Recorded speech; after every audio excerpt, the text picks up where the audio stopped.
Let's actually go into the Kabbalah world. And let's see what the Kabbalah world actually does say about Yeshua Notzri. Or as they call him, Yeshua. From that seed, from that Zohama that went into Chava, came Cain. Now what happens to Cain? The Arizal says in Shar Chanukah and Purim, Perek Gimel, that Cain reincarnates as Esav. And eventually will reincarnate into Yeshua Notzri.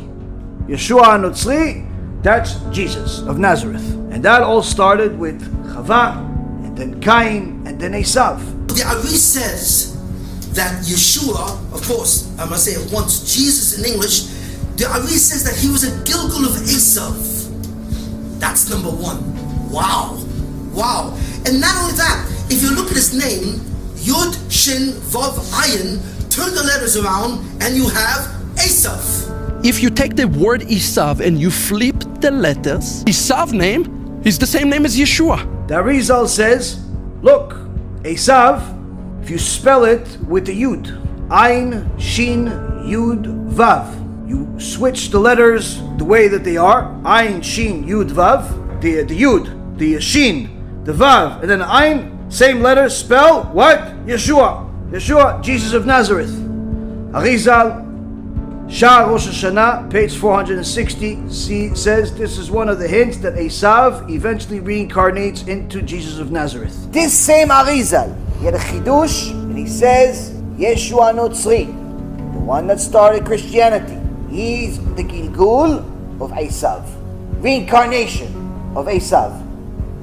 Esav died, as Neshama came back as Yeshua. Arizal, the Arizal HaKadosh says, Esav, Gilgul, Yeshua. Satan, Satan, one very, very well-known angel. Medrash tells us that this angel, the guardian angel of Esav, is identified as the Satan. This is that angel who is the evil urge, who is the accuser, who is the angel of death, who also happens to be the guardian angel of Jacob's evil brother Esau. So the Samech Mem is the acronym, not the acronym, but the short version of the name of the Satan, Samech Mem Aleph Lamed, and he's also called Satan. Satan is the one who mastins, that goes and prosecutes, quoting the fight that Yaakov had with the angel of Esav, which the angel of Esav is the Samech Mem, and Yaakov was fighting with him, and he wasn't able to overpower Yaakov. Yaakov was more powerful than him. We explained that when a person has a lot of good deeds, a lot of mitzvot, and a lot of Torah, the other side of holiness can't fight with him. It doesn't matter what he's going to try, the power of the mitzvot will overpower the other side of holiness. Jesus is Mashiach ben Yosef of the other side. Jesus is Mashiach ben Yosef of the other side. In the very, very beginning of creation, we find that everything is in a set of two: male, female, day, night, Am Yisrael, the rest of the world, holiness, impurities. Everything is two.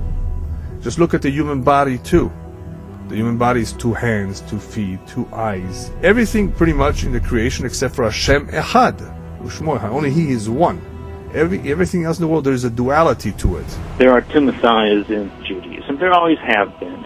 This is not something that was created. We didn't pick this up from some other culture along the way. This is a mathematical-like equation. It's a formula. The whole concept of two messiahs existed in the Garden of Eden with Adam before the fall. Esoteric matter of the polarity, the cosmic battery upon which life operates, to which God creates the world. Josephic Messiah aspect. This is the so-called suffering servant in Isaiah 53. All of Israel operates throughout history with the two messiahs within them, always. It's the dynamic, it's the dynamo, it's the battery with its two terminals, positive and negative, and that's known as the twin messiahs. It's the duality of the koach of the Kedusha and the koach of what's abbreviated as Samach Aleph, Sitra Achara, the other side. two opposing forces. These are two very powerful forces on earth, two opposing powers. God says in the scripture never to make an image, right? In the 10, when he gave the 10 commandments, Right. never to make. But in the book of Numbers, in the 21st chapter, as the plague hit the Jewish people, what do they look upon? And they become healed. It's a serpent. Wait a second, God says not to make a serpent, but they make a serpent and they become healed. After he said don't make an image, the Bible doesn't make sense in some regard. There is a mystery that they think that appear, what they appear, they are not really the reality of what they are. The serpent was saying, you will not die. The day you eat of it, your eyes will be opened and you'll know the difference between good and evil. And that's what happens, right? Right. And so they say, well, who's the serpent there? The serpent was Christ. And how do you know the serpent was Christ? If you know the beginning of the Gospel of John, it says, as the serpent was lifted up in the wilderness, so the Son of Man will be lifted up. So Christ is compared to the serpent that is on the staff of Asclepius, the healer, the god of healing in antiquity. You know, you still have the medical symbol of the Cassideus, the symbol of medicine with two snakes on it. That's for the ancient, god of medicine. And Jesus is there compared to the healer God who heals the world. The Hebrew word snake, do you know? It's the word nachash. Right. It's equivalent in the mathematics of the Hebrew letters to the word Messiah. It's the same Hebrew word. Serpent and Messiah in Hebrew they have the exact same mathematical value, actually. In a crazy, strange way, if there is an Antichrist, it's Jesus. The angel, the Satan, the Malach HaMavet, the Yetzirah is all the same angel. That angel has a real name. And that name, we're not allowed to say it because it gets his attention and it's a problematic name. But the Chachamim tell us that after Mashiach comes, that name will become the most popular name. People are going to name their kids that name. Why? Because once the Mashiach comes, the job, the role of being the Satan, the Malach HaMavet, the evil inclination, angel of death, will be removed from this angel and he will become a holy angel. So holy that people will want to name their kids after him. So he will not be destroyed, but rather the role, the job that he has currently will be eliminated. Even the name of Yeshua, Yeshu, is a cursed one. Yeah. And now that's going to be turned around as they look on him. So the word Yeshu? Yeshu is Imach Shmo V'Zichro. May his name be blotted for eternity, blotted out for eternity. Is that what it means? Literally, that's what it's named, of course. Now, most Jews don't connect Yeshu and understand that, right? No, I tell you, for me as an Israeli, every Jew know that Yeshu is Imach Shmo V'Zichro. Right. It's not, they don't mean it in such a, it is his name now. Please understand.